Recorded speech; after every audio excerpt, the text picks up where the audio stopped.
नमस्कार. मी डॉक्टर अंजली. आज मी तुमच्याशी 60नंतरच्या वयात पायांमध्ये येणारी कमजोरी कशी थांबवता येईल आणि रोजच्या साध्या आहारातून पायांना नवीन ताकद कशी देता येईल याबद्दल अतिशय महत्त्वाची माहिती सांगणार आहे. अनेक वृद्ध लोक मला एकच प्रश्न विचारतात. डॉक्टर, पायात जोर राहत नाही, चालताना भीती वाटते, गुडघे दुखतात, उठताना आधार घ्यावा लागतो, जिना चढताना छातीत धडधड होते आणि सगळ्यात जास्त भीती असते ती पडण्याची, कारण एकदा पडलो तर पुन्हा उभं राहणं कठीण होतं. हे सगळं ऐकल्यावर मला एक गोष्ट स्पष्टपणे सांगावीशी वाटते की 60नंतर पाय कमजोर होणं हे नैसर्गिक असलं तरी ते अपरिहार्य नाही. म्हणजेच योग्य काळजी घेतली तर पाय पुन्हा मजबूत होऊ शकतात. पण त्यासाठी महाग औषधं, इंजेक्शनं किंवा अवघड व्यायामाची गरज नसते, तर गरज असते योग्य माहितीची आणि सातत्याची. आजचा हा विषय ऐकून तुम्हाला आश्चर्य वाटेल, कारण आपण ज्या गोष्टीला अगदी साधं समजतो तीच गोष्ट पायांच्या ताकदीसाठी खूप उपयोगी ठरू शकते. आणि ती गोष्ट म्हणजे रोजच्या वरणामध्ये मिक्स करायची एक छोटीशी पण प्रभावी गोष्ट. अनेक घरांमध्ये वरण ही रोजच बनतं. कुणी तूर डाळीचं वरण खातं, कुणी मूग डाळीचं, तर कुणी मसूर डाळीचं. पण वरण खाताना आपण फक्त पोट भरण्यापुरताच विचार करतो. शरीराला नेमकं काय लागतं याकडे दुर्लक्ष करतो. 60नंतर शरीराची गरज बदलते, स्नायू कमजोर होतात, हाडांमधील घट्टपणा कमी होतो, रक्ताभिसरण मंदावते आणि त्यामुळे पायांपर्यंत पोषण व्यवस्थित पोहोचत नाही. याचा परिणाम म्हणजे पायात जडपणा, सुन्नपणा, थकवा आणि वेदना. पण जर रोजच्या आहारातूनच योग्य घटक मिळाले तर हळूहळू ही स्थिती सुधारू शकते. आजच्या या पहिल्या भागात मी तुम्हाला सर्वात आधी हे समजावून सांगणार आहे की 60नंतर पाय का कमजोर होतात आणि फक्त बाहेरून मलम लावून किंवा गोळी घेऊन का फरक पडत नाही, कारण मूळ कारण आतमध्ये असतं. वय वाढल्यानंतर शरीरात स्नायूंचं प्रमाण कमी होऊ लागतं, हाडांमध्ये असलेलं पोषण घटतं आणि पचनशक्ती ही आधीसारखी मजबूत राहत नाही.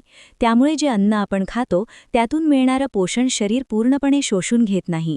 यामुळे पायांपर्यंत पोषण कमी प्रमाणात पोहोचतं आणि पाय हळूहळू कमजोर होत जातात. दुसरी महत्त्वाची गोष्ट म्हणजे 60नंतर अनेक लोक हालचाल कमी करतात, भीतीने चालणं कमी करतात, व्यायाम थांबवतात आणि यामुळे पायांचे स्नायू अजूनच दुर्बल होतात. यावर उपाय म्हणजे शरीराला आतून बळकट करणं, आणि तेही अशा पद्धतीने की शरीरावर ताण येणार नाही. रोजच्या आहारातून जेव्हा योग्य घटक योग्य प्रमाणात मिळतात तेव्हा शरीर आपोआप स्वतःला दुरुस्त करायला सुरुवात करतं आणि इथेच वरणामध्ये मिक्स करायच्या त्या एकाच गोष्टीचं महत्त्व येतं. पण त्याआधी एक गैरसमज दूर करणं गरजेचं आहे. अनेक लोकांना वाटतं की 60नंतर काहीच बदल शक्य नाहीत, आता जे आहे ती सहन करायचं. पण हे पूर्णपणे चुकीचं आहे. योग्य पद्धतीने आहारात बदल केला तर 60नंतरही पायांमध्ये ताकद वाढू शकते. मी माझ्या अनुभवातून अनेक वृद्ध रुग्ण पाहिले आहेत ज्यांनी फक्त आहारात छोटासा बदल करून चालण्याची क्षमता सुधारली, जिना चढण्याचा आत्मविश्वास मिळवला आणि वेदना कमी केल्या. म्हणून आज मी जे सांगणार आहे ते कोणत्याही जाहिरातीवर आधारित नाही, तर प्रत्यक्ष अनुभवावर आधारित आहे. या पहिल्या भागात तुम्ही एवढंच लक्षात ठेवा की पाय मजबूत करायचे असतील तर आतून काम करावं लागतं आणि वरणासारखा साधा आहार योग्य पद्धतीने घेतला तर तो औषधासारखाच काम करू शकतो. पुढच्या भागात मी तुम्हाला नेमकी ती कोणती गोष्ट आहे जी वरणामध्ये मिक्स केल्यावर पायांना हळूहळू नवीन ताकद मिळायला सुरुवात होते, ती कशी आणि किती प्रमाणात घ्यायची आणि कोणत्या लोकांनी काळजी घ्यायची हे सविस्तर सांगणार आहे. त्यामुळे हा भाग नीट ऐका, समजून घ्या आणि लगेच निष्कर्ष काढू नका, कारण 60नंतरची खरी ताकद घाईत नाही तर सातत्यात असते. आता आपण थेट त्या महत्त्वाच्या मुद्द्याकडे येऊया ज्यासाठी तुम्ही हा विषय ऐकत आहात. 60नंतर पायांमध्ये नवीन ताकद यावी यासाठी वरणामध्ये जी एक गोष्ट मिक्स करायची आहे ती म्हणजे भाजलेली तिळपूड. तीळ ही आपल्या घरात सहज मिळणारी गोष्ट आहे, पण तिचं महत्त्व अनेक लोकांना माहिती नसतं. तिळामध्ये हाडांना घट्ट करणारे घटक, स्नायूंना बळ देणारे घटक आणि रक्ताभिसरण सुधारणारे घटक नैसर्गिकरित्या असतात. विशेषतः 60नंतर जेव्हा हाडांमधील घट्टपणा कमी होतो, गुडघे सैल वाटू लागतात, पायांमध्ये कंप येतो, तेव्हा तीळ शरीरासाठी फार उपयुक्त ठरतात. पण तीळ कसेही खाल्ले तर लगेच फायदा होईल असं नाही. योग्य पद्धतीने आणि योग्य प्रमाणात घेतले तरच त्याचा परिणाम दिसतो. म्हणून मी आज इथे अगदी सोप्या शब्दांत सांगते की ही तिळपूड कशी तयार करायची, कशी घ्यायची आणि शरीरात ती नेमकं काय काम करते. सर्वात आधी तिळपूड तयार करण्याची पद्धत समजून घ्या. पांढरे तीळ घ्या, ते स्वच्छ धुवा, पूर्ण वाळवून घ्या. नंतर कढईत अगदी हलक्या आचेवर ते भाजा. तीळ फुलायला लागले आणि हलका सुगंध आला की गॅस बंद करा. ते पूर्ण थंड झाल्यावर मिक्सरमध्ये बारीक पूड करून घ्या. ही पूड हवाबंद डब्यात ठेवा. ही पूड 8 ते 10 दिवस सहज टिकते. आता ही पूड वरणामध्ये कशी मिक्स करायची? तर जेवताना गरम वरणात अर्धा चमचा तिळपूड घालायची, चांगली ढवळायची आणि मग वरण भातासोबत खायचं. एवढीच सोपी कृती आहे, पण तिचा परिणाम शरीरावर खोलवर होतो. साठीनंतर शरीराला बाहेरून नाही तर आतून उष्णता आणि बळ लागते. तीळ ही उष्ण प्रवृत्तीची असतात, त्यामुळे त्या पचनशक्ती सुधारतात, रक्ताभिसरण वाढवतात आणि पायांपर्यंत पोषण पोहोचवायला मदत करतात. अनेक वृद्ध लोकांना पाय थंड पडल्यासारखे वाटतात, सुन्नपणा येतो. हे रक्ताभिसरण नीट न झाल्याचं लक्षण असतं. तिळपूड नियमित घेतल्यावर हळूहळू हा सुन्नपणा कमी होऊ लागतो. दुसरी महत्त्वाची गोष्ट म्हणजे तीळ हाडांमध्ये साचलेली कमजोरी कमी करतात, त्यामुळे गुडघे आणि घोटे यांना आधार मिळतो.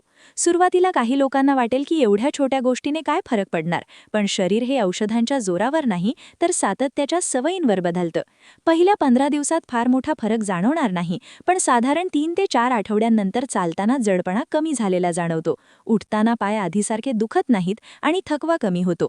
इथे एक गोष्ट लक्षात घ्या, तिळपूड ही चमत्कार नाही, ती शरीराला स्वतःची दुरुस्ती करायला मदत करणारी गोष्ट आहे. त्यामुळे सातत्य खूप महत्त्वाचं आहे. रोज चुकवायचं नाही आणि प्रमाण वाढवायचं नाही. अर्धा चमचा पुरेसा आहे. जास्त घेतल्याने फायदा वाढत नाही, उलट पचनावर ताण येऊ शकतो. आणखी एक महत्त्वाचा मुद्दा म्हणजे ही तिळपूड कोणासाठी योग्य आहे आणि कोणासाठी काळजीची आहे. ज्यांना सतत पोट जड वाटतं, अतिउष्णतेचा त्रास होतो, तोंडाला फोड येतात, त्यांनी सुरुवातीला खूप कमी प्रमाणात घ्यावी आणि शरीराची प्रतिक्रिया पाहावी. मधुमेह असलेल्या वृद्धांनीही ही पूड वरणामध्येच घ्यावी, वेगळी गोड पदार्थात घेऊ नये, जेणेकरून साखरेवर परिणाम होणार नाही. आता तुम्हाला कदाचित प्रश्न पडेल की फक्त वरणातच का मिक्स करायची? कारण वरण हे पचायला हलकं असतं आणि त्यातून तिळपूड शरीरात व्यवस्थित शोषली जाते. अनेक लोक तीळ थेट चघळून खातात, पण साठीनंतर दात आणि पचन दोन्ही कमजोर असू शकतात. त्यामुळे पूड स्वरूपात आणि वरणासोबत घेणं जास्त फायदेशीर ठरतं. या भागात तुम्ही एवढंच लक्षात ठेवा की पायांना लोखंडासारखी ताकद एका दिवसात येत नाही, पण योग्य आहार योग्य पद्धतीने घेतला तर शरीर नक्कीच प्रतिसाद देतं. पुढच्या भागात मी तुम्हाला सांगणार आहे की या तिळपुडीसोबत अजून कोणत्या 2 सवयी जोडल्या तर पायांची ताकद दुप्पट वेगाने वाढू शकते आणि कोणत्या चुका केल्यामुळे अनेक लोकांना फायदा होत नाही. त्यामुळे पुढचा भाग नक्की ऐका. आता आपण या तिसऱ्या आणि शेवटच्या भागात येत आहोत आणि हा भाग खूप महत्त्वाचा आहे, कारण इथेच बहुतेक लोक चुकतात. फक्त वरणामध्ये तिळपूड मिक्स केली म्हणजे सगळं झालं असं नाही. जर त्यासोबत 2 योग्य सवयी जोडल्या तरच पायांना खऱ्या अर्थाने नवीन ताकद मिळते आणि त्या ताकदीला टिकवून ठेवता येतं. साठीनंतर शरीराला जास्त कष्ट नको असतात, पण योग्य दिशेने हलकी मदत नक्कीच लागते. पहिली सवय म्हणजे सकाळी उठल्यावर लगेच खुर्ची किंवा भिंतीचा आधार घेऊन 2 ते 3 मिनिटं पायांना हलकी हालचाल देणं. अनेक वृद्ध लोक सकाळी उठल्यावर लगेच चालायला जातात किंवा जिना चढतात. हे साठीनंतर योग्य नाही, कारण रात्रीभर पाय स्थिर असतात, सांधे थंड असतात. अशावेळी अचानक ताण दिला तर वेदना वाढतात. म्हणून उठल्यावर आधी पाय सरळ करून बसून घोटे फिरवणे, पायांची बोटं घट्ट आवळून सोडणे आणि गुडघे हलके वर खाली करणे ही हालचाल करा. यासाठी फक्त 2-3 मिनिटं पुरेशी आहेत, पण याचा परिणाम मोठा होतो, कारण रक्ताभिसरण हळूहळू सुरळीत होतं आणि पाय दिवसभरासाठी तयार होतात. ही सवय रोज केली तर तिळपुडीचा परिणाम अधिक चांगला दिसतो. दुसरी सवय म्हणजे पायांना उष्णता देणं. साठीनंतर अनेक लोकांचे पाय कायम थंड राहतात. थंड पाय म्हणजे रक्ताभिसरण कमकुवत असल्याचं लक्षण आहे. संध्याकाळी झोपण्याआधी कोमट पाण्यात थोडंसं मीठ टाकून पाय 5 ते 7 मिनिटं बुडवून ठेवा. त्यानंतर पाय कोरडे करून साधं तेल लावून हलकी मालिश करा. यामुळे दिवसभराचा ताण कमी होतो, स्नायू सैल होतात आणि रात्री झोपही चांगली लागते. ही उष्णता आणि तिळपूड दोन्ही मिळून पायांना आतून बळ देतात. आता तिसरा मुद्दा म्हणजे कोणत्या चुका टाळायच्या, कारण या चुका केल्यामुळे अनेक वृद्ध लोक म्हणतात आम्ही सगळं केलं पण फरक पडला नाही. पहिली चूक म्हणजे अतिप्रमाण. साठीनंतर जास्त म्हणजे चांगलं असं नसतं. अर्धा चमचा तिळपूड पुरेशी आहे. जास्त घेतल्याने पोट बिघडू शकतं आणि शरीरावर उलटा परिणाम होतो.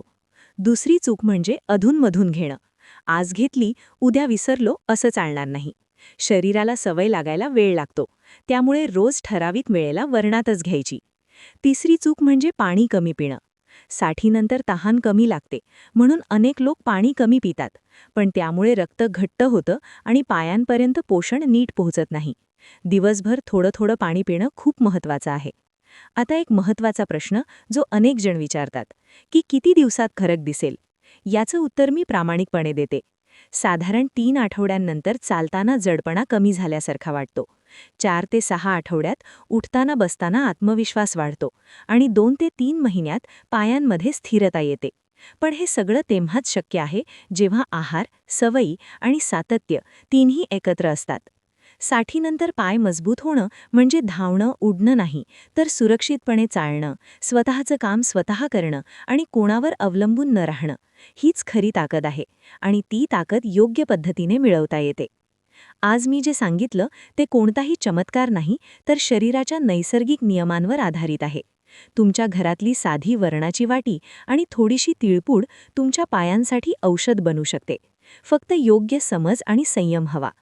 शेवटी मी एवढंच सांगते की जर हा विषय ऐकून तुम्हाला तुमच्या आईवडिलांची आठवण आली असेल किंवा स्वतःच्या भविष्यासाठी थोडीशी जाणीव झाली असेल, तर ही माहिती पुढे नक्की शेअर करा. कारण योग्य माहिती वेळेवर मिळाली तर आयुष्य सोपं होतं. आणि जर तुम्हाला अशाच 60नंतरच्या आरोग्यविषयक सोप्या पण उपयुक्त मार्गदर्शनासाठी माझ्यासोबत जोडलेलं राहायचं असेल, तर चॅनलला नक्की सबस्क्राईब करा. कारण पुढच्या व्हिडिओमध्ये आपण गुडघेदुखी, पायांची सूज आणि चालताना होणारी भीती यावर सविस्तर बोलणार आहोत. तोपर्यंत काळजी घ्या, स्वतःची आणि आपल्या पायांची. कारण पाय मजबूत असतील तरच आयुष्य खंबीर उभं राहतं.